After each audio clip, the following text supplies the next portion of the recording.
안녕하세요. 영화 보는 새 작가 이 작가입니다. 네, 안녕하세요. 윤 작가입니다. 안녕하세요. 김 작가입니다. 네, 한 2주 만에 다시 뵙는 것 같은데 다들 어떻게 지내셨는지 모르겠네요. 이제 엄청 추워진 겨울에 네, 겨울이에요. 본격 연말입니다. 본격 연말. 너무 믿기지가 않아요. 네. 연말이라는 게 아니 엄청 덥다가 갑자기 겨울 되면서 연말이래. 누가 나를 속이고 있는 것 같은 맞아요. 느낌? 꺼내지 못한 가을 옷이 너무 많아요. 아까워 죽겠어요. 그러게 이 혹시 트루먼 쇼 아니죠? 그러니까요. 누가 진짜 속이고 있는 것 같은. 아무튼 그런 겨울의 한복판에서 이렇게 만났는데 어저께 제 46회 청룡 영화상이 열렸습니다. 박찬욱 감독의 어쩔 수가 없다가 최우수 작품상, 그다음에 감독상, 손예진 씨가 여우주연상, 이성민 씨가 나무조연상, 현빈 님이 하얼빈으로 나무주연상. 여우조연상이 박지연 씨, 히든페이스. 네. 히든페이스. 어떠셨어요? 조금 이게 최선인가? 같은 이 선택이 최선인가 같은 생각이 들었던 게 저는 손예진 씨 연기는 나쁘지 않았는데 손예진 씨가 주연이라고 생각하면서 그 영화를 보질 않았었거든요. 근데 주연상을 받으셨더라고요. 그게 조금 의아한 지점이 있더라고요. 나쁘지 않은 걸로는 부족하다고 생각해요. 저는 이혜영 배우님이 받아야 됐었다고 저도 생각하고. 이혜영 배우님이 못 받으신 건 조금 아깝더라고요. 나무주연상은요? 현빈, 나무주연상도 이병헌 배우가 더 제가 보기에는 그러니까 이병헌 어쩔 수가 없다 이병헌과 그다음에 하얼빈의 현빈 네. 또 박정민 배우 네, 얼굴의 맞나요? 박정민 얼굴의 배우. 박정민. 뭐 그렇게 봤을 때 어떤 이병헌- 기준으로 현빈 배우님을 선택하셨는지 저는 전혀 이해할 수가 없고. 저도 하얼빈이랑 뭐 다 봤지만 하얼빈에서 현빈 연기 저는 좋았는데 그래도 뭐 상을 준다면 어쩔 수가 없다 이병헌이지 않을까. 거의 넘사잖아요. 네. 그리고 저는 얼굴의 박정민 배우도 왜냐면 뭐 선택을 한다면 이병헌 배우는 워낙 항상 최상급을 너무 여러 번 보여주니까 사실 약간 경쟁 상대가 본인이 돼버리는 약간 그런 느낌도 나서 그런 면에서 약간 점수가 깎일 수는 있는데 뭐 그 사람이 예전에 보여줬던 베스트에 비해서 조금 별론 것 같다라는 생각이 할 수도 있지만 박정민 배우는 정말 신선하고 나무주연상을 준다면 맞아요. 그리고 연기를 진짜 얼굴에서 정말 최상급을 보여줬다라는 생각이 들거든요. 그냥 이번에 후보작들로만 놓고 보자면 박정민 배우가 받아도 괜찮았을 나쁘지 것 같은 않았을 생각이 것 같은데. 들고. 저는 이병헌이 그냥 탑. 지금까지 이병헌이 쌓아온 필모그래피를 다 그냥 삭제하고 이번 영화만 본다면 저는 박정민 배우님을 그래요? 응원. 네. 아니 근데 그런 전제를 달면 안 되죠. 안 되나요? 올해 영화가 달고 싶은데요. 올해 영화가 가는데 왜 자꾸 달고 싶은데요. 이병헌을 왜 아니 하긴 승부에서는 저는 더 좋았어요 이병헌 배우님. 바둑 영화, 승부라면은, 네. 근데 나무 주연보다는 여우 주연 그런데다 또 부부가 받았다는 게 이게 뭔가 화제성을 노린 게 아닌가. 맞아요. 생각도 약간 그런 들면서 의심도 들어요. 저는 저희 그 작품 리뷰에서도 했었지만 그 손예진 배우의 그 어쩔 수가 없다 해서 연기가 살짝 안 맞는 옷 같이 느껴졌던 게 있어서 굳이 뭐 그런 생각이 들면서 어쩔 수가 없다에 그냥 약간 몰아준 것 같아요. 네네네. 분위기? 실관왕? 아니 근데 윤 작가님 그 청룡영화제 몇 번 이렇게 참여하셨잖아요. 예전에 그 했죠. 작가로서 네네네. 참여를 하셨잖아요. 네. 근데 궁금한 게 네. 그 선정을 하는 데 있어서 이 논란이나 이런 게 좀 예상이 네네. 되거나 네. 뭐 그럴 수가 있잖아요. 그럼 조금 이렇게 수상자를 정할 때 조금 조정을 한다거나 그러니까 그게 뭐예요? 이게 기준이? 저희 제작진과 그 청룡 그거랑은 상관이 전혀 완전히 없고. 별개로 돼 있고요. 저희도 그 리허설까지도 몰라요, 결과를. 그 완전 직전에 그 수기로 써서 저희한테 전달을 해주고 그래서 이제 그 봉투에다가 지금은 어떤 시스템인지 모르겠는데 그때는 봉투에 제가 수기로 썼어야 됐어요. 이렇게 몰래 비밀방에 그 담당 직원하고 같이 확인하면서 들어가갖고 쓰는데 이게 자기가 잘못 쓰면은 큰일 나지. 다른 사람이 받는 거 얼마나 떨려 손이 막 진짜 덜덜덜덜 예전에 떨려요. 아카데미 그 사고처럼. 맞아요. 진짜 손이 덜덜덜덜 떨리면서 제가 쓰고 옆에서 이제 한 명 작가가 다시 한번 확인해주고 그래서 엄청나게 치밀한 작업 끝에 그러니까 감독 배우도 전혀 예상을 못. 전혀 예상 못해요. 근데 그럼 청룡영화제 이 기준은 뭐예요? 그건 저희는 몰라요. 그러니까 저희는 어디서 이거를 그 이 주관사가 주관사에서 그거 이거를- 뽑는 그 심사위원단들이 있는데 투표로 네, 그 사람 그래서 이번에도 이게 항상 논란이 있을 만할 때 다음 날 그 심사위원 표를 전부 다 공개해요. 그래서 이번에도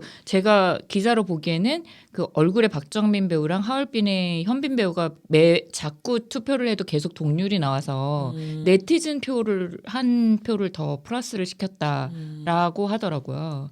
그 여우주연은 여우주연도 마찬가지로 그 이혜영 배우랑 손예진 배우랑 똑같이? 계속 동률이 나와서 신기하네. 그렇게 됐다고 하더라고요. 어떻게 동률일 수가 있지? 그거는 그 근데 그거는 심사위원들의 가능할 마음이죠. 수도 있을 것 같은데 네. 네티즌 표를 그렇게 갈랐다는 거는 그냥 거의 그러니까요. 인기 투표로 결정난 것 같은. 끝까지 싸우셔야죠. 옛날에 그 흑백 요리사처럼 둘이 끝장 음, 토론처럼. 맞아요.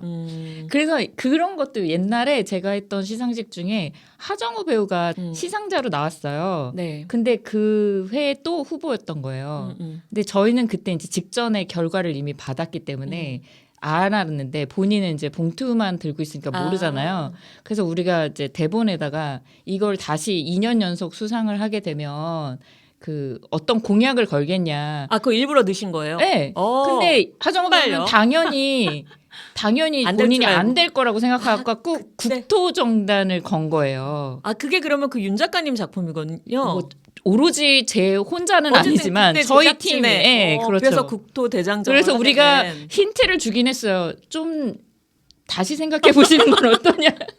그랬더니 하정우 배우님께서 설마 되겠어요? 라는 말씀을 하시고 봉투를 여시고 매우 당황하셨어요. 그때 이미 제작진은 알았다는 거죠. 저희는 아. 그 시상식 바로 직전에 알게 됩니다. 재밌네. 아니 그럼 하정우 배우님 그 국토대장정 하면서 찍은 영화에 네네. 작가님 엔딩 크레딧에라도 올라가야 되는 그 글쎄요. 그러니까 도움 주신 분. 0.001 0.001 도움 주신 분 아니에요? 아무튼 저희가 이제 짧게 얘기를 하려고 그러다가 조금 길어졌는데 이번 2025년 청룡 영화제 남우주연, 현빈, 여우주연, 손예진 그렇게 해서 가족 잔치로 끝났다는 소식 전해드리고요. 진짜 가족 잔치네. 네. 자, 그러면 저희 오늘 준비한 추천작 세 작가의 각자의 추천작부터 시작을 할게요. 먼저 윤 작가님. 네. 넷플릭스를 봤는데 음. 이토준지 시리즈가 있더라고요. 어. 불결한 상상력의 최고 권위자라고 저는 생각합니다. 이 옛날부터 이 사람 만화를 많이 봤었는데, 아, 그래요? 네, 저는 되게 공포 장르도 좋아하고 만화도 좋아하기 때문에 그리고 이분은 정말 독보적이세요. 이 그림체도 물론이거냐 어떻게 이런 더러운 상상력을 이렇게 창조적으로 만들어낼 수 있을까? 이분의 공포의 특징은 원인도 없고 결말도 없어요. 그냥 현상만 있을 뿐이고 그 현상 속에서 굉장히 찝찝한 기분으로 끝이 나는 그런 특징이 있거든요. 근데 뭐 예를 들면은 이분이 했던 것 중에 유명했던 것 중에 뭐 얼굴에 어느 날 갑자기 소용돌이가 생겨가지고 그 소용돌이가 점점 퍼지면서 사람을 잡아먹게 된다든지 아니면 그 소용돌이에 집착했던 사람이 어느 날 달팽이화 돼갖고 달팽이 인간이 된다든지 이런 어떻게 이런 상상력의 기반이 뭔지 정말 가서 물어보고 싶은 그런 만화를 그리시는 분인데요. 이게 넷플릭스에 애니메이션으로 그 몇 편이 단편과 그리고 그 연작 시리즈가 하나가 있더라고요. 단편은 매니악이라는 시리즈고 그리고 소용돌이 시리즈로 4편짜리 그 4편인가 5편짜리 그 시리즈물이 있는데 굉장히 애니메이션 치고는 이토준지 그림의 특성이나 이런 것들이 좀 잘 부각이 돼 있고 그리고 이게 전부 단편이 20분 안팎으로 시간이 떨어지기 때문에 이게 가볍게 약간 물론 내용은 가볍지 않지만 감상하기도 나쁘지 않다라는 생각이 들어서 이게 굉장히 독특한 이 사람만 할 수 있는 분위기의 작품이기 때문에 한번 이런 거 경험해 보시는 건 어떨까? 저 생각에 다 경험해 봤습니다. 너무 좋은데 매번 기다렸다가 나오자마자 시청하거든요. 저는 사실 만화를 별로 안 봐요. 근데 이토준지 만화는 책으로도 보고 영화로도 보고 유일하게 제가 찾아보는 만화가 중에 한 분이시거든요. 너무 독보적이죠. 취향이 아닌 사람이 보기에도 괜찮나요? 취향이 아, 아니더라도 괜찮지 않죠? 그냥 단편 그러니까. 하나 정도를 그냥 보고. 약간 찍먹하듯이 이런 것도 있구나. 그래서 그게 그 마음에 찍먹 들면 잘못하다가 토하는 거 아니에요? 아니 마음에 안 들면 안 보면 되는 거지. 그 다음 맞아. 시리즈는 어차피 단편인데. 그래서 그나마 제가 그 중에서 가장 추천하는 내용은 그 단편 매니악 그 단편선 중에서 목매는 기구, 목매는 기구라는 제목의 작품과 기구. 그리고 그 이토준지가 만든 캐릭터 중에 가장 대표적인 캐릭터인 토미에라는 여자를 주제로 한 토미의 사진이라는 그 두 편이 그나마 저는 가장 이토준지 공포의 최고봉을 보여주는 게 아닌가 추천드립니다. 네. 제목이 이토준지 시리즈 매니악과 소용돌이. 네. 소용돌이는 워낙 뭐 네네네. 옛날 뭐 많이 들어봤던 맞아요. 저는 보지는 못했지만 항상 관심은 있었는데 한번 눈여겨보도록 하겠습니다. 그다음에 제가 그다음 추천작을 소개해드릴까 하는데요. 저는 아마 많이들 보셨을 수도 있는데 넷플릭스에 10월 17일 날 스트리밍 시작한 다큐멘터리입니다. 완벽한 이웃. 제 네. 예고편 예, 봤는데. 네. 완벽한 이웃이라는 작품인데 이 작품이 좀 2023년에 미국에서 일어난 실화를 바탕으로 만들어진 다큐멘터리고요. 이게 2025년 썬댄스 영화제에서 감독상을 수상한 굉장한 수작이에요. 그래서 보고 나서도 뭐 추천할 만하다 해서 이렇게 가져와 봤는데 이 다큐멘터리의 내용이 뭐냐면은 2022년에 그 어떤 백인 여성이 그러니까 어떤 주택가에 주택을 구입해서 전입을 해요. 근데 이 주택이 어떤 데냐면은 이제 단층 주택들이 되게 큰 길가를 사이에 두고 이렇게 마주보고 있는 그런 구조의 마을인데 여기 주로 이제 저소득층 백인이랑 이제 흑인들이 섞여 사는 그런 동네거든요. 근데 여기에 이 수잔이라는 이 백인 여성이 그러니까 중년 여성인데 이사를 와가지고 자꾸 보안관들을 부르는 거예요.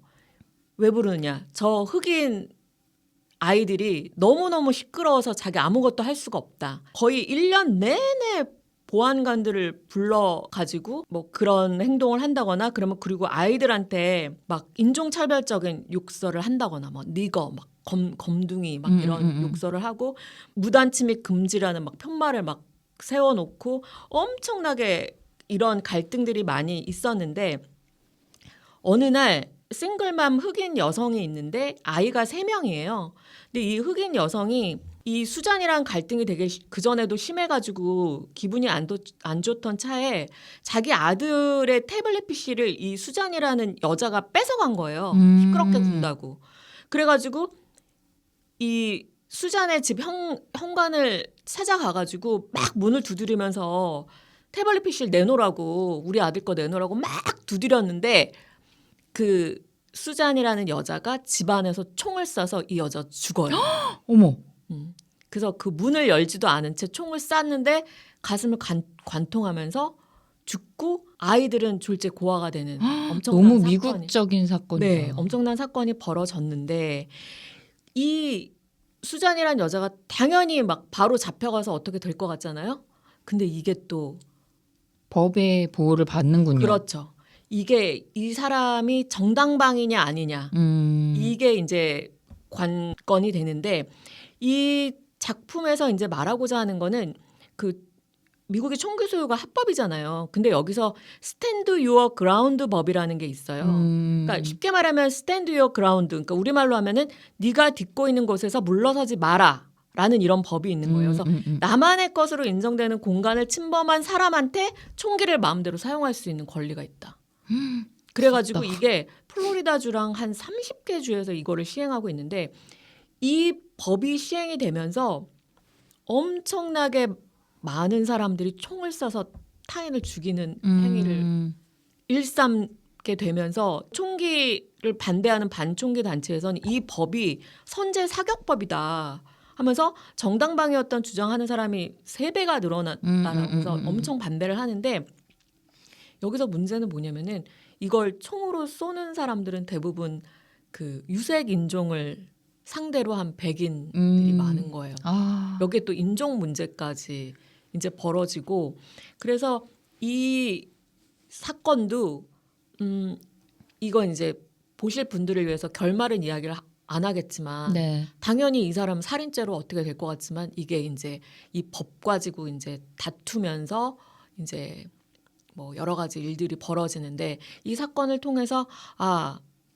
이 정당 방위 이 법이라는 게 얼마나 정의롭지 않은지라는 것도 알 수가 있고 그래서 이 흑인 이제 유족들 그리고 아기들이 그 엄마의 죽음을 통해서 막 이렇게 싸우는 과정들도 막 뒤에 나오거든요. 그래서 이 법이 얼마나 잘못된지를 좀 상기시키는 그런 다큐멘터리로서 많이 주목을 받았고 이 법이 엄청나게 현실에서도 이 법 때문에 그러니까 최근에도 어떤 과테말라의 청소 용역 업체에서 일하는 분인데 벨을 눌렀는데 잘못 누른 거예요. 옆집 그러니까 헷갈려가지고 옆집에 눌렀는데 거기서 바로 안에서 쏴버린 거예요. 아니 위협을 가하지 않았는데. 그러니까 근데 이게 뭐냐면 그 쏜 사람 입장에서 나는 위협을 느꼈다. 너무 주관적이잖아요. 그러니까 개복친가요? 그러니까 그래서 여기 이 다큐멘터리에 나오는 수잔도 자기가 총으로 쏘고 나서 바로 119에 연락을 하거든요. 총으로 쏘기 전에 119에 연락을 해가지고 여기 누가 자기 막 침범하려고 한다고 너무너무 무섭다고 막 울먹울먹하면서 막 전화를 해요. 그게 연기인지 아닌지. 근데 그 전화를 하고 2분 만에 이 여자를 쏘거든요. 기다리지도 않고. 그러니까. 말이 안 되잖아. 그러니까. 그래서 그런 것들을 조금 생각해 볼 수 있는 다큐멘터리고 이게 그 경찰들이 이렇게 가지고 있는 바디캠이랑 그다음 뭐 취조실 CCTV 방송화면 이런 걸로만 구성이 되는데 굉장히 긴박감 있게 맞아요. 편집이 잘 됐어요. 미국의 그 범죄라든지 이런 다큐는 그런 그 카메라를 이용한 그런 경찰이 장면들이 달고 훨씬 있는 많더라고요. 바디캠들이 네, 있으니까 맞아요. 굉장히 생생해요. 네. 정말 생동감 있게 잘 됐고 그 미국에서는 이 인식 자체가 총기 없이 살 수 없다라는 인식이 있는 그쵸. 거잖아요. 그거 맞아요. 쉽지 않아요. 그게 바뀌기. 그리고 스탠드 유어 그라운드법 이 사례들을 조금 찾아보니까 대부분 배를 잘못 누르는 경우가 많아요. 아 너무해. 그리고 10대 뭐 16살 이런 소년도 배를 잘못 눌렀다가 근데 이제 대부분 유색인종인 경우가 많고 그러니까요. 그래서 그런 거를 다룬 다큐멘터리. 정말 벨트의 국가에서는 상상도 할 수 없는 일이네. 그러니까 이 완벽한 이웃이라는 제목은 이 여기 나오는 그 수잔이라는 그 가해자 여성이 경찰한테 나는 완벽한 이웃이다. 나는 완벽한 이웃이야. 여기서 이제 따온 제목. 원래 진상은 자신이 진상이라는 걸 모르는 법입니다. 그러니까 그래서 진상이죠. 씁쓸하네요. 그러면 김 작가님 마지막 추천작 어떤 네. 작품 해주시겠습니까? 작가님들은 넷플릭스에서 혹시 피지컬 100 보시나요? 안 봐요. 안 보시죠? 네, 안 봤어요. 1, 2시즌은 봤습니다. 1, 2시즌을 저도 볼까 말까 하다가 봤는데 일단 이게 힘자랑 몸자랑 이런 거 그거 안 우리가 원신도 아니고 호모 사피엔스로서 그러니까 이성적인 사고를 하는 인간으로서 이 근육질들끼리 막 몸싸움을 하는 게 2025년에 맞나?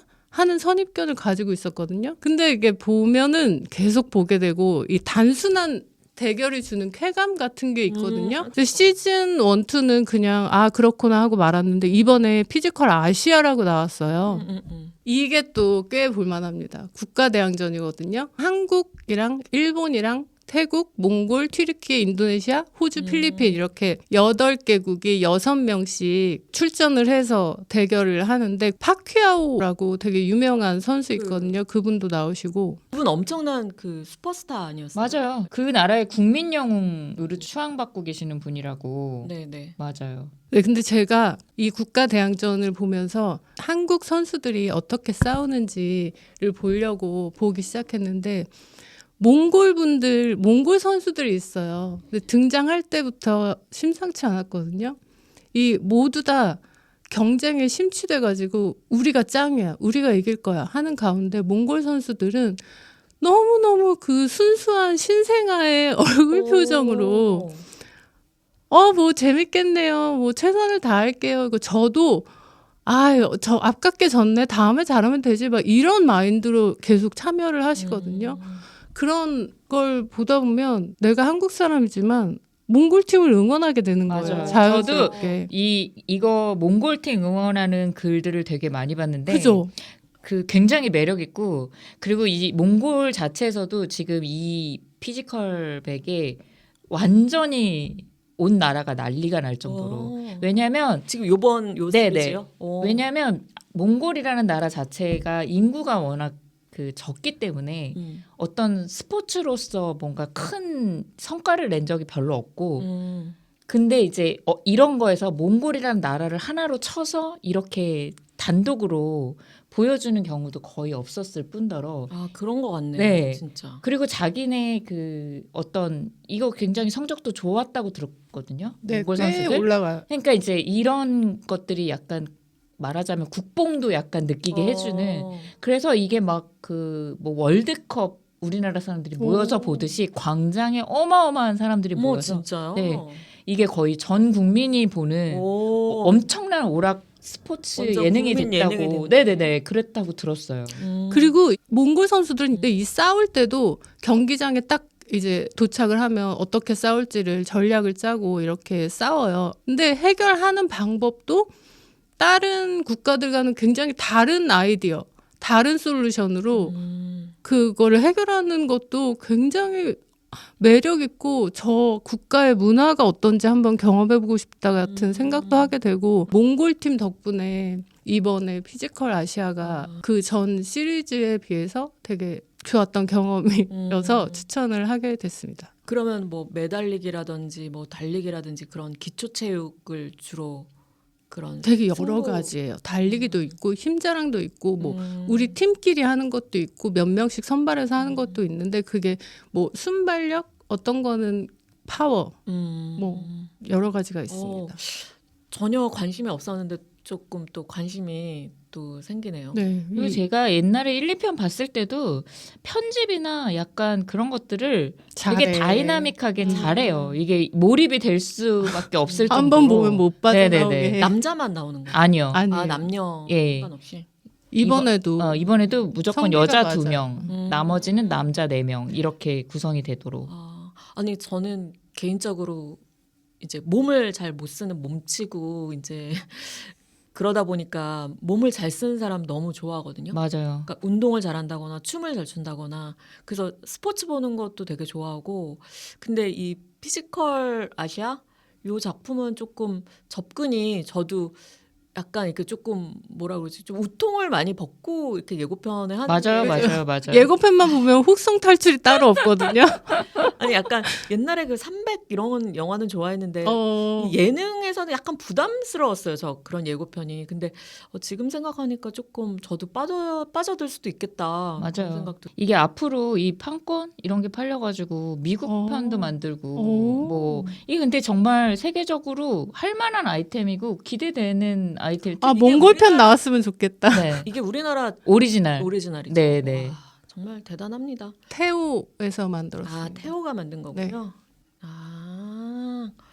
태오에서 그래도 히트작을 또 냈네요. 김태호 PD님이. 아무튼 응원합니다. 네. 자, 그러면 오늘 추천작 윤 작가님의 넷플릭스 이토준지 시리즈. 네, 이 작가의 넷플릭스 다큐 완벽한 이웃. 김 네. 작가님의 피지컬 아시아. 네. 공교롭게 다 넷플릭스네요. 그런 네. 넷플릭스가 접근이 제일 쉽긴 해요. 맞아요. 자, 그러면은 오늘 대망의 메인 작품입니다. 바로 어제 한국에서 전 세계 최초 개봉을 한 작품이라고 합니다. 위키드 1편에 이은 속편 위키드 포 굿. 네. 자, 오늘 어떻게 보셨는지 얘기를 나눠볼 건데요. 먼저 이 위키드 1편이 나온 지 1년 만에 지금 2편이 나온 거잖아요. 네네네. 그러니까 줄거리를 조금 그래도 정리를 소개를 해드릴게요. 네. 네. 이게 1편부터 정리가 필요한 내용이라서 최대한 간단하게 정리를 해보긴 네네. 했는데 마법사의 보호 아래 살고 있는 나라 오즈에 초록색 피부를 갖고 태어난 돌연변이 엘파바라는 소녀가 있는데 이 소녀는 피부색 때문에 어렸을 때부터 가족에게마저 차별받고 그렇게 살아온 소녀입니다. 이 소녀가 우연히 마법학교에 입학을 했는데 자신의 마법 재능을 깨닫게 되고요. 처음에는 원수였지만 진정한 친구가 되는 글린다도 여기서 만나게 됩니다. 그리고 어느 날 두 사람은 이 엘파바의 그 마법 능력에 대해서 인정을 받아서 그 오제 마법사를 만나게 되는데 사실 오제 마법사는 마법을 할 줄 모르는 사기꾼에 불과하다는 진실을 깨닫게 되거든요. 근데 이제 이 사기꾼인 오제 마법사가 엘파바의 그 진짜 능력을 활용하기 위해서 자신과 손을 잡자고 제안을 하지만 엘파바는 그거를 거절하고요. 그래서 오즈에게 그 서정마녀라는 누명을 쓰고 그 쫓겨다니는 신세가 되고 대신에 유명해지고 싶었던 그 욕망을 가지고 있던 글린다는 엘파바를 대신해서 오즈에 남아서 그 가짜 마법사 노릇을 하면서 살아가게 됩니다. 근데 둘의 애정은 변함이 없기 때문에 반대편에 서 있지만 계속 그 애정하고 걱정하고 이런 마음을 갖고 있었던 차에 이 2편에서는 동시에 사랑했던 남자 피에로가 또 끼어드는 그런 사건이 발생을 하면서 두 사람이 극단적인 갈등을 겪게 되고 이로 인해서 우정도 파탄이 나고 엘파바는 아주 극한의 상황까지 몰리게 되는 상황이 돼서 이걸 파헤쳐가는 그런 내용입니다. 네. 아우 엄청 잘 정리를 해주신 것 같은데 어저께 다들 보셨죠? 극장에서. 네. 네. 어떠셨는지 첫인상 김 작가님 먼저 어떠셨어요?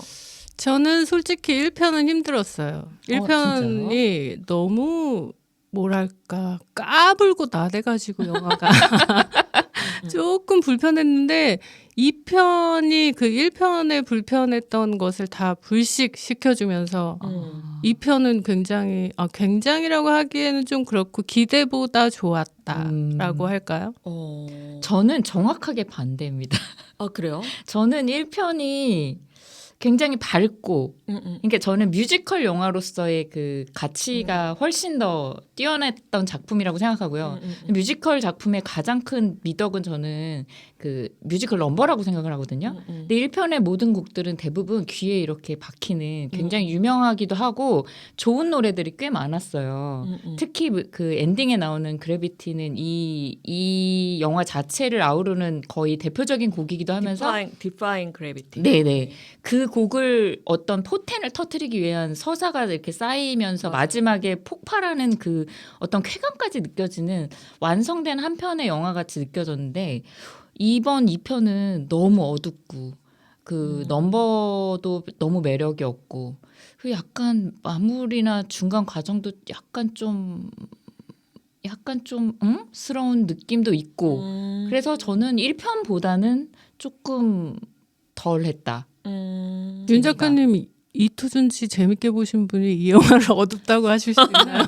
그것과 이거는 다른 별개입니다. 저는 뮤지컬 영화로서의 이 영화의 가치를 논하고 싶지 어두운 걸 좋아하는 건 아니에요. 네, 이 작가님 어떠셨어요? 저는 약간 윤 작가님이랑 비슷한데 위키드 1편에서 진짜 그 막 엔딩에 막 그 벅차오르는 맞아요. 그 감정이 정말 대단했거든요. 그래서 맞아요. 내가 그래 뭐 1년까지 기다릴 수 있어 뭐 약간 이런 감정을 줬다면 2편에서는 약간 좀 그 텐션이 약간 꺾였어요. 그 저의 텐션이. 그렇지만 뭐 실망스럽지 않았다. 그래도 좋았다. 저는 그렇게. 근데 이게 다 사실 러닝타임 때문입니다. 제가 1, 2편을 종합적으로 보고 판단했을 때 이거 제가 엑셀로 정리하면서까지 이거 편집해봤거든요. 머리로. 엑셀? 대박. 1편은 몇 분 나왔어? 잠깐만요. 1편은 45분, 2편은 70분에 정리할 수 있어요. 그럼 그거 1, 2편을 합쳐가지고 120분 안쪽으로 이거 정리해가지고 개봉했을 수 있거든요. 작년에. 존추 감독에게 그러면- 이렇게 편집하라고 가이드를 주세요. 네, 그러면 우리 셋 다 너무너무 재밌고 그 엔딩에 벅차오르면 다 같이 느끼고 다 재밌게 봤을 거예요. 근데 이거를 2시간 반, 총 5시간을 2년에 걸쳐서 이거 아니라고 생각합니다. 존추 감독님 비추. 근데 1편에서 그 1편도 좀 볼 때 길다고 느껴졌거든요. 맞아요. 런닝타임이 길어요. 워낙 길었어요. 맞아요, 길어요. 너무너무 잘라야 될 장면이 많아요. 그래서 약간 보면서 지치는 느낌이 있었는데 2편은 한 20분이 줄었대요. 근데 2편도 길게 길어요. 느껴졌어요. 길어요. 그렇게 그러니까요. 치면 2편이 더 길게 느껴진 거 아닌가. 맞아요. 20분이 맞아요. 줄었는데도. 그래서 중간에 살짝 이 서사를 쌓기 위한 장면들 있잖아요. 그런 장면들에서 살짝 이렇게 조금 정신을 놓을 뻔한 몇 차례 약간 그런 지루한 위기가. 구간이 있었다. 그런 거는 조금 아쉬웠던 것 같습니다. 그리고 아까 음악 이야기하셨는데 저도 정말 뮤지컬 영화는 정말 노래가 시작이자 맞아요. 끝이잖아요. 맞아요. 근데 그 아까 말한 그 Defying Gravity 그게 이제 마지막에 그 노래를 부르면서 정말 빗자루 가지고 하늘을 나를 때 그때 빗자루가 있었나? 네, 있어요. 어쨌든 그때 진짜 그 벅차오름은 막 그 영화가 끝나는 게 너무 아쉬운 네, 맞아요. 그랬는데 요번에 굉장히 이제 또 기대를 하면서 봤을 때 워낙에 이 편의 그 대표곡 있잖아요. For Good. 뽀굿. 근데 그게 저는 이제 뮤지컬을 보지 않은 관객 입장에서 뭐 그렇게까지 이 듀엣곡이 1편에 비해서 이렇게 뛰어나다? 저한테 큰 감동을 줬다 그런 거는 좀 없어서 맞아요. 좀 나머지 넘버들도 조금 저한테는 조금 약했던 것 같아요. 맞아요. 이게 뭐 1편에서는 뭐 학교에서 단체로 음. 글린다랑 친구들이 부르는 음. 곡이라던가 아니면 그 파퓰러 뭐 이러면서 부르는 음. 노래들도 파퓰러도 좋았어. 맞아요. 이게 다 곡이 좋았거든요. 그러니까 이 전체적으로 되게 이 긴 러닝타임을 즐길 만한 요소들이 꽤 많았는데 이 편은 어느 곡 하나 이렇게 이렇게 남는 곡도 없고 굉장히 힘을 준 것 같은데 곡이 조금 떨어지거나 약간 이런 느낌이 많이 들더라고요. 그리고 조금 신나는 곡이 조금 없었. 그죠? 전체적으로 영화가 어두우니까. 그리고 그러다 보니까는 약간 자신의 감정을 호소하는 맞아요. 그런 이제 그런 넘버들이 많다 보니까 조금 이런 뭐라 그러지? 그런 거는 조금 약했던 것 같아요. 어떤 감흥이라든가 어땠어요, 김 작가님 음악은? 음악은 좋죠. 근데 음악이 좋지만 이거는 뮤지컬이 아니고 뮤지컬 영화이기 때문에 영화로서의 롤도 놓치면 안 된다고 생각하는 입장이거든요. 저는. 근데 이 코미디 연기도 그래요. 코미디 영화지만 연기는 정극이어야 된다고 생각하는데 저는 뮤지컬 영화도 물론 노래 좋고 잘해야지. 근데 그냥 뮤지컬 넘버 이외의 어떤 영화적인 장면에서는 뮤지컬 같으면 안 된다라고 생각하는 입장에서 이 배우들이 너무 뮤지컬 연기를 막 예쁘게 보이기 위해서 아리아나 그란데? 이렇게 힘줘서 하는 거? 그런 거 있잖아요. 그런 게 조금 1편에서 너무 강해서 그게 좀 거부감이 있었고 2편에서는 맞아요. 뭘 얘기하는지 알 것 같아요. 더 정리되어 있었기 때문에 저는 왜냐하면 2편이 더 와닿던 것 같아요. 김 작가님은 네. 조금 다르게 느껴요. 이 시카고나 이런 뮤지컬 영화들 보면 너무 연기 잘하잖아요. 노래도 잘하고 연기를 일단 그렇게 잘 전극처럼 해야 뮤지컬 넘버도 산다고 생각해서 네 그래서 저는 이 편이 더 좋지 않았나. 그게 약간 좀 아리아나 그란데 스타일의 네, 맞아요, 연기여서 많이 그렇게 느껴져요. 근데 일부러 그렇게 한 것 같아요. 저도 왜 저렇게 연기하지라는 생각이 들었는데 그냥 이 캐릭터에 딱 맞는 그 약간 가식적이고 캐릭터 자체가 네네. 좀 진짜 얄미우면서 못했잖아요. 못됐는데 또 아주 밉지는 않은. 그러니까 굉장히 입체적이고 진짜 제가 좋아하는 캐릭터는 아니지만 그냥 단편적인 악녀라든지 뭐 빌런이라든지 이런 느낌은 또 아니라서 그건 좀 뭐 마찬가지로 엘파바도 너무 정의롭거나 너무 막 완벽한 인물은 또 아니니까 그런 면에서는 이 영화 뭐 이 캐릭터 이게 좀 괜찮다는 생각이 들더라고요. 그 그 캐릭터여야 되는데 그 캐릭터를 연기하는 캐릭터인 부분이 좀 거부감이 있는 거예요. 근데 이게 전체적으로 뮤지컬처럼 연기를 연출하신 것 같긴 해요. 그 의도는 알겠지만 네, 너무 과했다. 너무 과했다. 조금 약간 오버. 네. 맞아요. 특히 굉장히 아리아나 그란데. 아리아나 그란데와 1편이 더 그렇게 느낀 게 학교에 있는 애들이 대부분 다 그랬거든요. 근데 이제 2편에는 정말 주연과 조연 빼놓고는 나머지 인물들이 거의 삭제되다시피 활약이 없어요. 저는 심지어 1편에서는 그런 생각까지 들더라고요. 우리가 왜 디즈니 옛날 만화들, 애니메이션들, 2D 만화들 있잖아요. 그런 만화들이 인간의 표정과 몸짓을 너무너무 인간처럼 표현하고 싶지만 기술적 한계로 그렇게 애니메이션틱하게밖에 표현할 수 없었어. 근데 지금 그 2D의 애니메이션틱한 것을 인간들이 따라하고 있는 거 아닌가 같은 같은 느낌을 느꼈어요. 그거는 어떤 그 캐릭터를 연기하는 배우의 어떤 그런 의도였을 수도 있고 감독이 약간 그렇게 연출했을 저는 수도 있고. 감독의 둘다 의도가 였을 거라고 같아요. 생각해요. 왜냐하면 전체적으로 다 그렇게 연기를 하는 사람들이 많았기 때문에 약간 그걸 의도하신 거 아닐까라는 생각이 아니 들더라고요. 갑자기 김 작가님이 그 얘기하니까 저 위대한 쇼맨 생각나는데 위대한 쇼맨에서 거기 나오는 뮤지컬 넘버들 너무너무 좋아하거든요. 특히 This Is Me. 그건 정말 너무 좋지. 엄청난 좀 뽑아주세요. This is me. 나 그거밖에 못하겠. This is me. 그거밖에 못하겠는데 거기서 갑자기 그 생각이 드네요. 거기서 휴잭맨이라든지 거기 나왔던 인물들을 다 전극 연기를 굉장히 잘했던 것 같네요. 지금 또 생각해 보니까. 근데 그게 연출 스타일마다 다른 것 같아요. 시카고도 전극 연기 스타일로 하면서 노래를 하잖아요. 근데 여기는 공간 자체가 굉장히 판타지스럽고 다 수작업으로 만들었다 그러더라고요. 그 꽃 같은 그런 것도 꽃밭이며 꽃밭 너무 예쁘고, 네. 그 수천 평의 그걸 그 전부 다 스태프들이 얼마나 고생을 했을까. 저도요.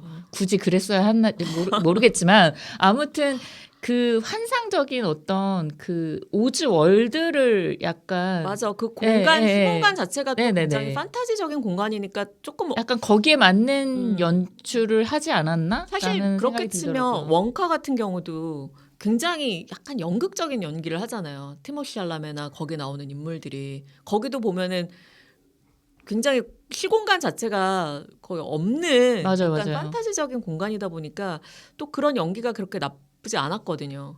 그리고 저는 아리아나 그란데 얘기 나와서 말인데 김 작가님 말하는 것도 알겠는데 저는 1편에서 아리아나 그란데한테 완전 반했어요.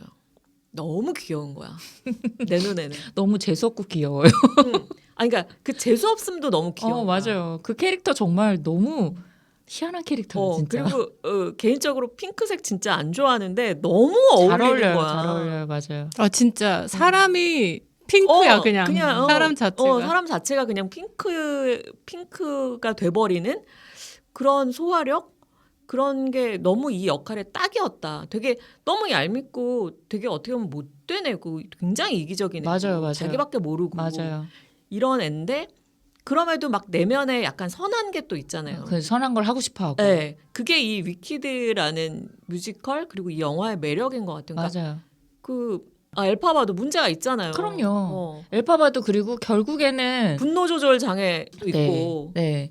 그리고 어쨌든 뛰어난 능력을 가지고 정말 정의와 선의를 위해서 이렇게 하다가도 대부분은 그러면은 그 영웅 같은 서사로 이 사람이 해결을 한단 말이에요. 근데 여기서는 결국에는 자기 중력을 제한 없이 나는 할 수 있다라고 하다가 이 편에서는 결국 자기 한계를 깨닫고 흑화되기도 했다가 결국에는 자기 자리를 이제 그 대신할 어떤 누군가에게 내어주고 말하자면 도피처럼 사라지잖아요. 그런 결론도 조금은 신선하다 이런 느낌도 들더라고요. 오히려 네네. 너무 막 그 영웅주의로 네. 가고 대부분은 그 영웅이 결국 해결하고 선이 그래서 이긴다. 뭐 이런 결론인데 이 캐릭터들도 다양하고 약간 입체적이면서 이게 좋은 사람인지 나쁜 사람인지를 모르겠고 막말로 엘파바가 물론 둘이 서로 좋아하고 있었다지만 친구하고 결혼식까지 갔던 남자를 말하자면 뺏어오는 그런 내용도 이게 맞나 싶은 그런 것들이 많이 섞여 있는 선악이 진짜 뒤섞여 있어요. 맞아요. 엘파바 여동생도 그 캐릭터는 진짜 못됐지 않아요? 장애가 있고 장애가 있는 사람 사실 사회적으로 약자잖아요. 네. 약자인지 되게 못됐어. 못 됐어요. 그리고 얘가 결국에는 정체가 이제 동쪽의 마녀가 얘였다는 그랬는데 내가 봐도 약간 마녀스러워. 너무 언니에 대한 것도 맞아요. 자기가 아빠의 사랑도 독차지하고 자기가 취할 거 다 취했으면서 마지막까지 원망만 하고. 언니가 도와주는데도 원망만 하고 결국에 자기가 좋아하던 남자도 그러니까요. 자기가 실수해놓고는 언니 탓하고 남자를 망가뜨린 거죠. 제일 못된 캐릭터였어요. 저는. 그래서 어쨌든 얘가 결국에는 동쪽의 마녀가 이 엘파바의 여동생이었다. 저는 그 부분 되게 이렇게 신선했어요. 그렇게 이야기가 엮이는 게. 그래서 이번 2편이 1편보다는 못했지만 저는 가장 뭐 이번에 지금 얘기가 나온 김에 가장 신선했던 부분은 그 오즈의 마법사 네, 캐릭터들이 등장하면서 네. 뭐 접목을 어떻게 시켰는가 네, 그게 되게 궁금했는데 그게 어떻게 이렇게 엮이지? 네. 그런 부분이 저는 가장 좋았던 것 같아요.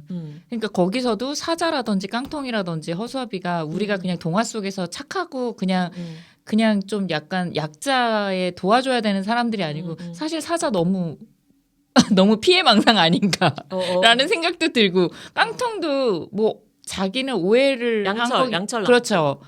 그것도 좀 엘파바가 그런 게 아닌데라는 생각도 들고 막 여러 가지 이거 되게 접목을 잘 시켰다. 아니 그래서 저는 여기서 그 엘파바 여동생이 어떻게 보면 짝사랑하던 보크라는 인물이 이렇게 도끼질을 하면서 결국에 엘파바에 의해서 오즈의 마법사의 양철 나무꾼으로 변신하는 순간 저는 굉장히 막 짜릿한 이 보크가 이 인물이 결국 양철 나무꾼이 되는 이 과정이 이렇게 연결이 되는구나. 첫 등장이 거의 뭐 그 관상의 이정재님 못지않게. 그렇죠. 양철 나무꾼 첫 등장이 너무너무 인상적이더라고요. 얘는 이제 심장이 필요 없어 하는데 딱 오즈의 마법사에 딱 그게 생각이 나면서 와 진짜 연결 잘 시켰다 이런 생각이 들었고 저는 그리고 그 엘파바의 마법들은 다 어딘가가 좀 그렇게 아니 이왕이면 멀쩡하게 사람으로 살릴 수 있는 마법이면 좋겠는데 그런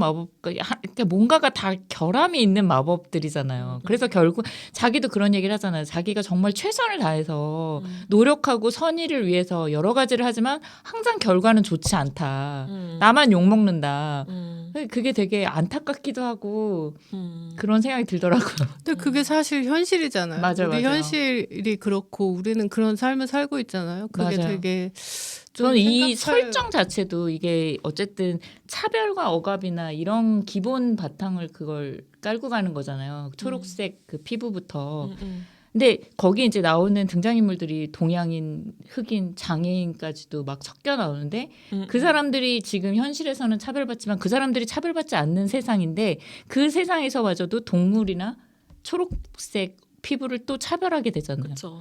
그러니까 언제든 이 차별의 문제는 인류가 해결해야 되고 싸워야 되는 어떤 그 되게 큰 명제라는 생각이 들더라고요. 그러니까 거기서 동물들을 그렇게 학대하고 그 오즈의 마법사가 네. 동물들을 다 말 못하게 만들고 네. 원래 말을 했었는데 네, 말을 네, 네. 못하게 만들고 그렇게 학대하고 이런 것들이 되게 신선한 설정이면서 되게 재밌었어요. 이게 원래 뮤지컬에서보다 더 그 세계가 좀 확장이 됐다고 그러더라고요. 이 동물에 대한 이야기가. 저는 그 사자 겁에 질린 사자의 눈을 보고 울 뻔했어요. 정말 너무 슬프더라고요. 이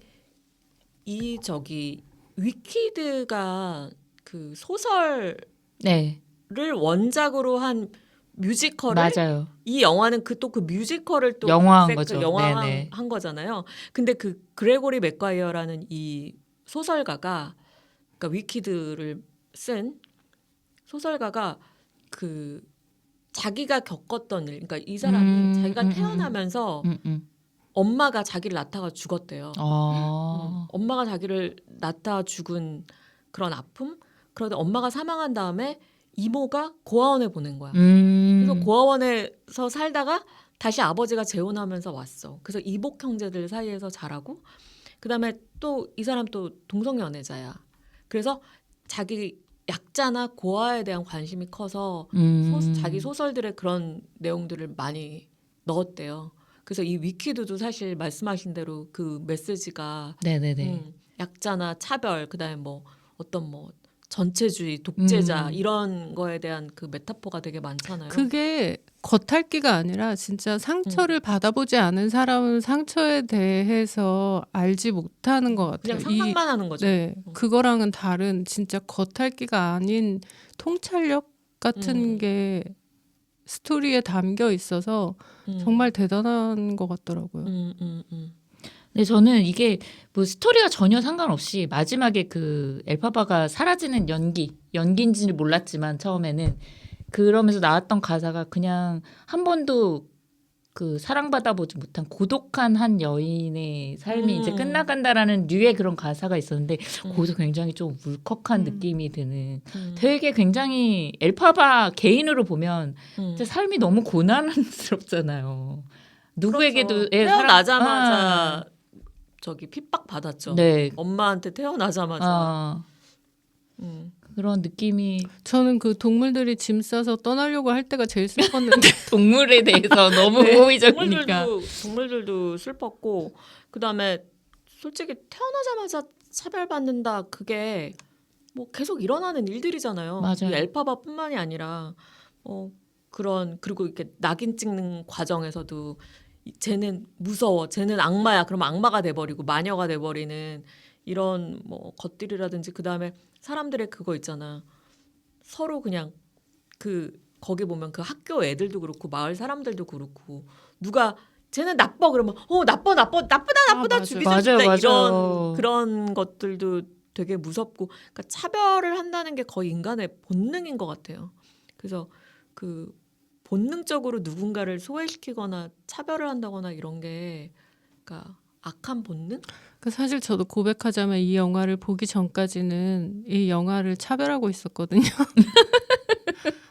피부 녹색인 주인공 싫어 이러면서. 왜 싫어하는 거예요? 슈렉도 그러면 안 그러니까 보셨어요? 그 인간이 슈렉은 만화니까요.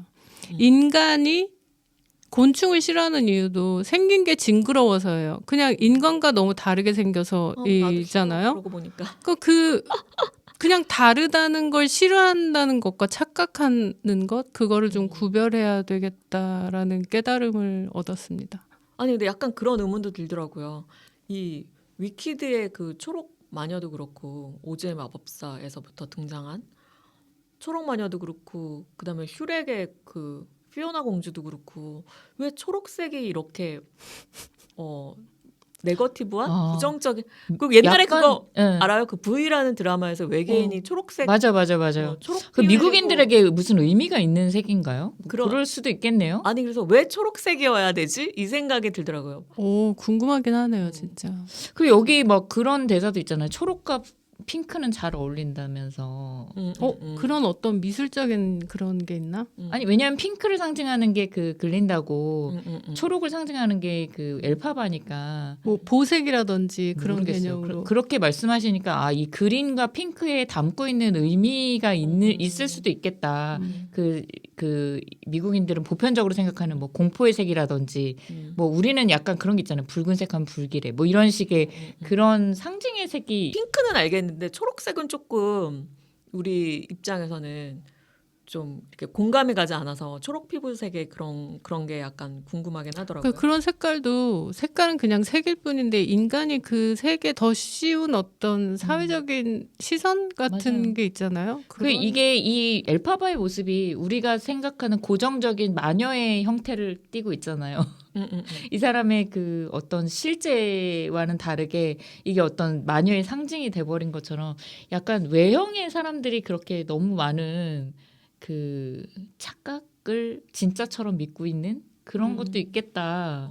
일단 외형에서 평가를 하잖아요. 맞아요. 그러다 옛날에 캡틴 마블을 봤었을 때 그 좀 험악하게 누가 봐도 약간 빌런처럼 생긴 그 외계인들이 그 마블을 쫓을 때 중반까지만 해도 그 사람들이 악당이라고 생각하고 봤단 말이에요. 근데 마지막에 가면은 잘생긴 주드로가 결국에는 악당이었고 이 그 흉악하게 생겼던 그 외계인들은 오히려 그 사람한테 핍박받고 마블을 도와주는 역할을 하는 걸 보고 약간 그때 뒤통수 맞았다라는 생각이 들었었던 기억이 있어요. 우리들의 행복한 시간에서 강동원이 사형수였을 때 저렇게 잘생긴 사형수가 세상에 어딨냐? 있다 얘들아. 있죠. 잘생긴 사람은 살인 안 하나? 사기꾼들이 얼마나 멀끔하게 잘생겼는데. 당해보셨나요? 사기 당해보셨어요? 사실 빌런처럼 생겼다고 우리가 생각하는 사람들은 그냥 상처받아서 자아상이 못생긴 사람일 뿐이지 사실 범죄자들 정말 멀끔하고 훤칠한 분들 많습니다, 여러분. 조심하십시오. 조심하세요. 멀끔하고 훤칠한 사람을 조심하세요. 아까 저는 잠깐 윤 작가님이 얘기 나와서 그런데 이 영화의 되게 흥행에 그 가장 큰 지분을 차지하고 있는 건 두 배우잖아요. 네. 두 배우의 케미가 너무 좋고 아리아나 그란데랑 신시아 에리보. 근데 저는 약간 이 영화에서 굉장히 많이 아쉬웠던 게 그 남자 배우 조나단 베일리와의 네.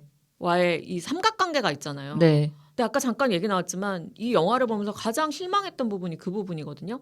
그러니까 정말 로맨스를 그린 그 서사가 너무 꽝이에요. 네. 솔직히 말해서 아니 말이 안 되는 게 약혼하는 날 엘파바랑 결혼식 아니었어요? 결혼식이었나요? 네. 사랑에 빠져가지고 그날 엘파바랑 니주는 있긴 피에로가 했었어요. 첫날 밤을 보내. 니주는 1편에 니주가 뭐죠, 잠깐? 아니, 정말 저 그게- 방송 용어인데 아니 저 정말 그게 너무 이해가 안 되니까 네. 갑자기 너무 몰입감이 확 깨지면서 근데 1편부터 이미 눈이 약간 맞아 그건 있었어. 있었죠. 아니 물론 그 니주는 지금 말씀하신 니주는 있었는데 아니 아무리 그렇다고 해도 맞아요. 저는- 갑작스러웠죠. 너무 갑작스럽고 엘파바가 진짜 얘 진짜 못됐구나. 못됐네. 저도 그 생각했어요. 그래서 피에로는 원래 기대감이 1도 없었거든요. 피에로한테는. 맞아요. 근데 따지고 보면은 피에로는 한 번도 글린다를 좋아한 적이 없긴 해요. 아니 근데 그거는 우리 관객이 봤을 때 입장이지. 맞아요. 아니 그리고 글린다 입장에서는 완전히 배신 배반이죠. 맞아요. 그리고 아니었으면 결혼식까지 가면 안 됐죠. 그러니까 완전히 나쁜 인간이고. 저는 그것도 불만이었던 게 꼭 여자 둘의 우정에 남자를 껴야지만 이 우정의 위기를 맞이하는 것인가. 그러니까. 이거야말로 정말 너무 고전적인 클래식한 설정 아닌가. 아니 그리고 엘파바가 자기 절친이라며 글린다한테. 근데 결혼식 날 남자가 도망쳐 왔다고 해서 그 같이 남자를 런. 받아주고 갑자기 옷을 벗어. 나는 정말 옷을 벗는 게 좀 옷을 정리하려고 그러나 그랬는데 둘이 그게 아니었어. 저는 거기서 약간 화가 나면서 감정이 확 깨지는 거예요. 저는 그것도 이상했어요. 그 양자경이 맡은 역할. 마담 모리블. 마담 모리블. 능력이 엄청 출중한데 왜 오즈에 그 오른팔 역할만 하고 있는지 나 같으면 미실인가? 라는 생각이 드는 거예요. 자기가 오즈를 치고 나가서 권력력도 있는 여잔데 왜 앞으로 나가지 않고 늘 뒷자리에서 그렇게 누군가를 조정하는 역할만 하려고 하는지 약간 그것도 조금 아쉽다. 어쨌든 저는 뭐 말한 대로 그 로맨스가 파탄이 나면서 그 부분부터 엔딩까지 조금 불만스럽게 봤습니다. 맞아요. 저도 어땠어요? 매우 불만스러운 장면 중에 하나였어요. 네, 그 저도 불만스러웠고 제가 얼마나 불만스러웠으면 이 영화를 엑셀에 정리해가면서 러닝타임을 몇 분을 줄일 수 있나를 계산했겠어요. 이 부분도 잘라야 돼. 네? 막 이러면서. 아니 근데 120분 안 넘을 수 문제가 있어. 아니야. 그 잘라는 문제가 아니라 그 설정 자체가 문제고 그 다음에 저는 그 두 여자 배우의 케미에 비해서 이 남자 배우 조나단 베일리랑 특히 엘파바 역을 맡은 신시아 에리보랑 너무 케미가 없어서 이거는 무슨 아니 그 정도 사랑을 하고 엔딩을 둘이 장식할 정도면 그래도 엄청난 케미가 있어서 그 1편부터 마음에 두고 있었던 게 말이 돼야 되는데 솔직히 케미가 없는 건 이 두 배우의 문제이기도 하고 연출의 문제이기도 하고 저는 그렇게 생각하거든요. 그리고 저는 개인적으로 이 조나단 베일리라는 배우가 1편에서도 굉장히 존재감이 약하다고 느꼈어요. 항상 이 배우는 존재감이 약해. 그 브리저튼 1편 보셨죠? 브리저튼 보면 여기서 이 조나단 베일리가 되게 비호감 캐릭터로 나오잖아요. 저는 그때 약간 그 이미지가 굉장히 박혀 있어서 브리저튼 2에서는 얘가 주인공이긴 한데 그럼에도 불구하고 그 첫 편이 줬던 그 비호감의 느낌과 그다음에 약간 뭔가 얄팍해. 너무 호리호리하고 약간 묵직한 느낌이 없다?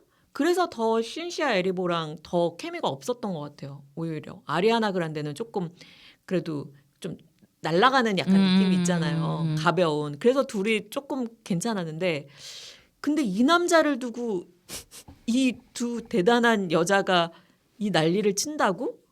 그리고 결국에 이 남자를 엘파바가 선택을 한다는 게 저는 그 부분이 가장 이 영화에서 아쉬웠어요. 저는 그런 생각이 들더라고요. 이 조나단 베일리 배우분이 연기한 피에로가 나중에 이 오즈의 허수아비가 되는 캐릭터잖아요. 근데 이미 허수아비였다. 허수아비가 되기 전부터 이미 역할 허수아비였고, 자체가 네. 스포구나. 그리고 허수아비가 그러네. 딱 되고 나니 존재감이 있더라. 허수아비가 됐을 때 네. 그때 비로소 존재감이 생기더라. 전 아까도 얘기했지만 그 오즈의 마법사와 이 연결고리의 그 서사들은 되게 좋았던 네, 것 같아요. 맞아요. 너무 창의적이에요. 맞아요. 진짜 창의적이다. 이거 어떻게 이렇게? 그래서 저는 연출적으로 도로시의 얼굴을 보여주지 않은 그것도 연출도 좋았어. 너무 맞아, 마음에 맞아. 그것도 들었어요. 좋았어. 그리고 그 네. 실루엣만 보여주고 네. 그다음에 그 오즈의 마법사에서 되게 중요한 게 서쪽 마녀를 죽일 때 그 물을 맞아요. 부으면은 얘가 녹아버리잖아요. 근데 여기서도 이거를 어떻게 보여줄까 했는데 그림자로 약간 네. 연출을 했잖아요. 그 아리아나 그란데가 이렇게 엿보는데 그런 연출도 되게 신선했다. 이거를 막 물을 부어서 얘가 뭐 맞아요. 녹고 이런 과정을 막 연출은 보여주는 게 아니라 곳곳에 되게 괜찮은 연출이 많았어요. 굉장히 저는 1편에 그 디파인 그래비티 부를 때 그 낙하하다가 그 거울에 비친 자신의 어릴 때 모습이 비치거든요. 그러면 다시 위로 폭주하듯이 올라가는 그 씬이 너무너무 좋았어요. 디테일. 네. 그런 연출이 되게 좋더라고요. 추테일인가요? 네. 존추. 존추 감독 되게 굉장히 더욱 기대되는 감독인 것 같아요. 위키드뿐만 아니라 네. 그리고 그 전작들도 보면 조금 이렇게 밝고 신나는 영화들을 잘 만들었던 감독인 것 같아요. 그게 더 잘 어울리시는 것 같아요. 뮤지컬에서도 이렇게 끝나잖아요. 1막 2막. 네. 그래서 속편은 없을 거라고 없습니다. 생각하십니까? 네. 없습니다. 더 나오면 안 될 것 같아요. 더 나오는 거 비추. 저도 비추. 근데 어떤 사람들은 이게 이제 영화가 워낙 막 대흥행을 하고 저는 몰랐는데 위키드 원도 우리나라에서 228만 맞아요. 명이나 굉장히 들었더라고요. 많이 봤어요. 지금 이 예매율 1위예요. 그래서 지금 2편도 꽤 되지 않을까 싶은데 어떤 분은 이 위키드 원작 소설이 또 뭐 4권 5권 나와 있는데 뭐 조금 더 확장된 뒤쪽의 이야기가 나올 수도 있지 않느냐. 떠나야 할 때를 알고 떠나는 이의 뒷모습이 얼마나 아름다운지. 아니 근데 그거 모르시네. 헐리우드 자본의 그 속성. 아닙니다. 될 때까지 만든다.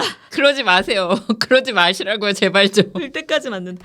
그리고 저 약간 재미있는 에피소드가 있었는데 어저께 영화를 보는데 마지막에 영화가 끝나고 나서 본인들이 봤던 극장에서 안 그랬어요? 누가 뒤에서 막 박수를 치는 거예요. 아니요. 저희는 진짜. 아니었어요. 근데 그게 되게 재밌게 느껴졌던 게 뒤를 딱 봤는데 누군지는 모르겠는데 한 2분이 막 박수를 치고 있었거든요. 근데 그날 제가 저랑 친한 지인이랑 그런 대화를 했어요. 영화를 볼 때 우리나라에서는 영화를 보고 막 박수를 친다거나 막 환호를 한다거나 영화를 보는 중간에 그런 일이 거의 없잖아요. 근데 저랑 이야기했던 그 지인이 미국에서 오랫동안 사셨던 분이고 그다음에 극장에서 아르바이트도 하신 경력이 있고 그런 분인데 그분이 그 미국에서 자기는 극장에서 되게 그런 뭐라 그러지? 관객들이 굉장히 그런 반응을 보이는 이런 경험을 되게 많이 했다는 거예요. 그래서 정말? 그랬더니 예를 들면 자기가 터미네이터 2를 보러 갔을 때 사람들이 이미 터미네이터 2에 대한 기대가 너무 높으니까 막 흥분 상태였다는 거예요. 그래서 영화가 시작하기 전부터 사람들이 막 박수치고 왜 그런 거 있잖아요. 그다음에 한 번은 공포 영화를 보는데 미국에서 공포 영화 중간에 어떤 사람이 그 옷장 문 열면 안 돼! 그 옷장 열지 마! 우리나라에서는 굉장히 싫어하는 관객 타입들인데. 그렇잖아요. 근데 그래서 그런 일이 우리나라에선 절대 있을 수 없어. 저 그거는 반지의 제왕 2를 보는데 제 앞에 흑인 관객분이 계셨어요. 근데 유일하게 그 반지의 제왕 2에서 마법사가 딱 등장할 때 그분이 너무 큰 소리로 간달프 이랬다니까. Oh my god, 깐달프 이랬어요. 되게 큰 소리로. 그분도 그럼 미국에서 오셨나 보다. 네. 아, 근데 그래서- 저는 그런 분들과 같이 영화 관람하고 싶지 아니 않네요. 근데 그 얘기를 했는데 그날 제가 영화를 보는데 뒤에서 박수를 치는 분이 있어서 그게 이렇게 연결이 되면서 저는 왜 그런 거 있잖아요. 저희도 언론 시사에 가보면 굉장히 좋은 작품 막 보고 나면 기자들이 박수 치는 경우 맞아요. 있거든요. 그리고 왜 깐느 영화제나 이런 데서도 마지막에 막 기립박수. 기립박수 써주고 물론 그거는 뭐 감독 배우들 다 와 있으니까 예우상으로 그렇기도 하지만 저는 좋은 작품 보고 이렇게 박수 치는 문화 뭐 이렇게 약간 즐기는 문화도 되게 재밌다. 이런 게 좀 활성화되면 어떨까? 아니 너무 극장이 죽어 있는데 이렇게 재밌는 영화 보고 다 같이 박수치고 그러면 재밌지 않아요? 그래서 요즘은 뭐 싱어롱이 있잖아요. 같은 아니 것도 그러니까 하고, 예. 그렇지는 저는 영화 중간에는 중간에는 중간- 아니죠. 하지 않으셨어요. 옷장문 열지 마 이건 네. 아니에요. 근데 그 깐달프 하신 분도 되게 그 이후에 그분 우리가 미국에서 오셨나 봐. 모든 관객들이 화면에서 눈을 떼고 그분을 쳐다봤어요. 어. 그러니까 그 다음부터 찍소리 안 하고 그러니까요. 보시더라고요. 그거는 좀 아니다. 근데 영화 시작 전에 박수 치면서 서로 막 그런 음. 분위기를 느끼고 난 전 이런 거는 좋지 않나. 그래서 어제 박수 친 분께도 저는 박수를 마음속으로 쳐드렸습니다. 자, 그러면 네, 정리를 해볼까요? 먼저 평점 누구부터 주실래요? 저는 그냥 3점. 그렇게 낮아요? 네, 저는 1편에 비해서는 재미가 없었어요. 아니 1편에 비해서 말고 1편에 그러니까 2편만 보고도 3점? 네, 오. 그냥 뭐 극장은 갈 수는 있지만 막 가서 보라고 막 추천하고 싶은 건 정말요? 1편은 그랬거든요. 근데 2편은 사실은 흥미가 좀 많이 떨어지는 면이 있어서 재밌게 볼 수 있지는 않다라는 생각이 들더라고요. 그래서 저는 3점입니다. 저는 아니에요. 저는 한 4.4점 정도? 극장에서 꼭 보셨으면 좋겠어요. 그리고 이거는 뭐 온 가족이 봐도 되잖아요. 그리고 2편만 보고 또 1편을 또 볼 수도 있고 극장에서 충분히 즐길 수 있는 박수 치면서 저는 4.4점 드리겠습니다. 김 작가님은요? 저는 4점이요. 2편만 두고 봤을 때 충분히 볼만했고 그리고 극장에서 보기에도 괜찮았고 1편은 사실 저는 사람이랑 이렇게 친해질 때도 이렇게 막 까불까불한 인간형과는 잘 친해지지 못하는 편이거든요. 근데 그런 것도 많이 이렇게 차분하면서 발랄한 느낌도 마음에 글린다 들고. 말하는 거죠? 네. 아니 이 영화 전체 분위기가. 전체적인 무드. 네. 그리고 이 오즈의 마법사라는 그런 유명한 소설의 비하인드를 자기가 창작해냈다는 작가님한테 너무 리스펙하고 저도 이 영화를 보면서 우리 전래동화에도 뭔가 그 억울하신 빌런이 있지 않을까 막 생각을 하다가 맞아. 네. 혹시 놀부는 뭐 놀부의 재밌어, 사연이 재밌어. 있을 수 있지. 놀부가 어쩌다가 이렇게 부대찌개까지 팔게 됐는지 같은 비하인드가 있지 않을까. 뭐 흥이 너무 많았어. 그래서 그렇게 자식들도 막 줄줄이 낳고 여전히 그렇게 그쵸. 가난하게 사는 거야. 일도 안 하고. 그래서 그 조카들 다 먹여 살리느라 부대찌개까지 팔게 됐다. 뭐 이런 비하인드도 있을 수 있잖아요. 맞아. 그래서 그런 거 한번 누가 써줬으면 좋겠다. 본인이 작가님 쓰세요. 본인이 쓰시면 한번 되겠네. 잡아요. 놀부의 그거는 이따가 한번 지어보도록 하겠습니다. 네, 그래서 충분히 볼만하다고 생각해서 4점. 진짜 우리나라에도 그런 비트는 이야기들, 네. 좀 재밌는 작품들 맨날 나오는 조폭 경찰 영화 말고 좀 그런 창의적인 작품들도 계속 나왔으면 하는 맞아요. 그런 사실 진짜 악당, 진짜 선의는 없거든요. 네, 그런 바람까지 가져봅니다.